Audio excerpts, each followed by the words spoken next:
ইনকলাব জিন্দাবাদ কি চাকৰি নিয়মীয়া কৰক 55 বছৰৰ জাগাত 60 বছৰ নিয়মীয়া কৰক আমাৰ দাবী মানি লওক কিজনৰ চাকৰি নিয়মীয়া চতুৰ্থ স্তম্ভৰ সাংবাদিক বন্ধুসকল মই সদৌ অসম প্ৰশিক্ষণপ্ৰাপ্ত গৃহৰক্ষী সন্থাৰ পৰা আজি যি নলবাৰী জিলাত গৃহৰক্ষী জোৱানৰ সমস্যা সমাধানক লৈ এখনি আলোচনা চক্ৰ সভা আহ্বান কৰা হৈছে। এই সভাত আজি নলবাৰী জিলাৰ যিখিনি গৃহৰক্ষী জোৱানৰ সমস্যা এই সমস্যাৰ ওপৰত মই আপোনালোকৰ ওচৰত দুই এষাৰ মতামত দাঙি ধৰি মাননীয় মুখ্যমন্ত্ৰী মহোদয়ক অনুৰোধ কৰিব বিচাৰিছোঁ যে অসমৰ গৃহৰক্ষী জোৱান 27,000 গৃহৰক্ষী জোৱান আছে, পোষ্ট আছে আমাৰ 16,000 পোষ্ট আছে। 8,000 ল'ৰা আমাৰ অসমৰ গৃহৰক্ষী জোৱান ঘৰত বহি থাকিব লগা আছে। যে মাননীয় মুখ্যমন্ত্ৰী মহোদয়ক মই কৈছোঁ, অনুৰোধ কৰিছোঁ যে মাননীয় মুখ্যমন্ত্ৰী মহোদয় আপুনি 8,000 পোষ্ট বঢ়াই আমাৰ 27,000 গৃহৰক্ষী জোৱানৰ ডেভেলপমেণ্ট ছিষ্টেমটো সম্পূৰ্ণ কৰাৰ কাৰণে ব্যৱস্থা কৰক আৰু গৃহৰক্ষী জোৱানৰ যি চাকৰি এই চাকৰিটো নিয়মীয়া কৰাৰ কাৰণে ব্যৱস্থা কৰক। আৰু দ্বিতীয় কথাটো হৈছে যে যিখিনি 55 বছৰ হৈ যোৱা গৃহৰক্ষীসকল তেওঁলোকৰ চাকৰিৰ সময়সীমা 60 বছৰ কৰাৰ কাৰণে মই কাটোৰ অনুৰোধ কৰিছোঁ মাননীয় মুখ্যমন্ত্ৰী মহোদয়ক।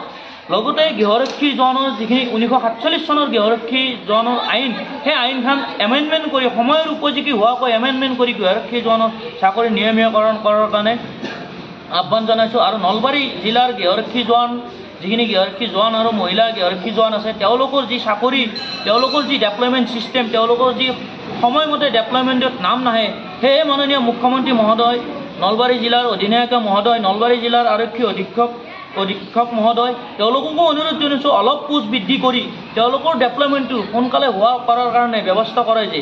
আৰু অসমৰ 27,000 গৃহৰক্ষী জোৱানৰ ওপৰত যি ছফ্টৱেৰ জাপি দিছে সেই ছফ্টৱেৰ ছিষ্টেমটো 27,000 গৃহৰক্ষী জোৱানৰ যেতিয়ালৈকে ছফ্টৱেৰ ছিষ্টেমটো সম্পূৰ্ণ নহয় তেতিয়ালৈকে বৰ্তমান ছফ্টৱেৰ ছিষ্টেমটো স্থগিত আহিবলৈ মই আহ্বান জনাইছোঁ। কিয়নো আজি তেওঁলোকে ছফ্টৱেৰ ছিষ্টেমটো ডেভেলপমেণ্ট অনলাইন ছিষ্টেম ডেভেলপমেণ্ট বুলি কয়, কিন্তু অনলাইন নহয়, সেইটো ছফ্টৱেৰ হৈ আছে। ছফ্টৱেৰটো আজি আমি জিলা অধিনায়কৰ পৰা আনি ৰিজাৰ্ভত দিব লাগে, ৰিজাৰ্ভৰ পৰা আকৌ থানাত দিব লাগে, থানাৰ পৰা ৱেষ্টটোত দিব লাগে, ৱেষ্টটোৰ পৰা থানাত দিব, কোনোবা হাউচ গেটত দিব। যে ছফ্টৱেৰটো সেই জাগালৈকে ঢুকি নাপায়। যে আধাত ছফ্টৱেৰ যদি কৰে তেতিয়া সম্পূৰ্ণ ছফ্টৱেৰ হোৱা নাই। ছফ্টৱেৰটো হয় সম্পূৰ্ণ কৰক। সকলোকে নমস্কাৰ জনাই মই বৰ্তমান আছোঁ ডেভেলপমেণ্ট ছিষ্টেমটো অনলাইন ছিষ্টেম কৰিব পৰা নাই। আৰু হোমগাৰ্ডৰ কেনেকৈ তেওঁলোকে অনলাইন ছিষ্টেমটো সম্পূৰ্ণ কৰিব।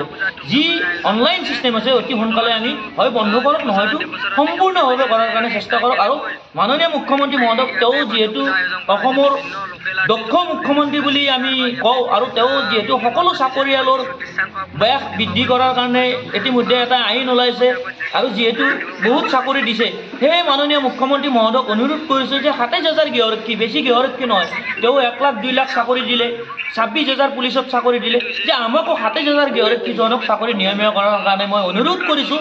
তেওঁক বিতংভাৱে সদৌ অসম প্ৰশিক্ষণপ্ৰাপ্ত আৰু সদৌ অসম স্বেচ্ছাসেৱক গৃহৰক্ষী কল্যাণ সন্থাৰ পৰা অনুৰোধ জনাইছোঁ তেওঁ যাতে চাকৰিটো আমাক নিয়মীয়া কৰি এটা ভাল সুবিধা কৰি দিয়ে। কাৰণ আমি চৰকাৰক যিহেতু বছৰ বছৰ ধৰি আজি আমি সেৱা আগবঢ়াই আছোঁ, এই সেৱাৰ বিনিময়ত তেওঁ আমাক অনুৰোধ কৰি তেওঁক আমি অনুৰোধ কৰিছোঁ